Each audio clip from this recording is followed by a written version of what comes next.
Hello and welcome to Futuneer, it's Mo again. In today's lesson we're going to learn about how to add a printer.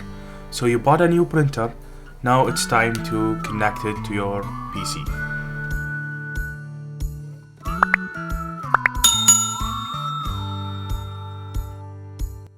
So in Windows 10, you just go to the startup menu.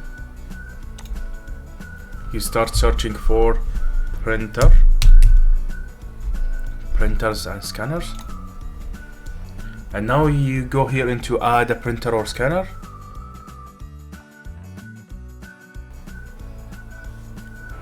Here you go, we found our new printer.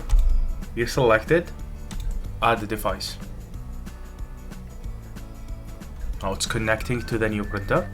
It will ask you for WPS, which is a pin code that is already showing now in my printer.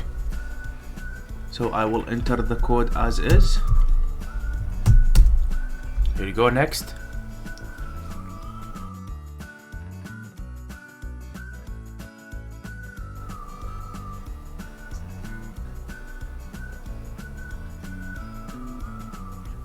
Here you go, done. That's all what we need to do. Alright, see you soon in the next tutorial. Bye for now.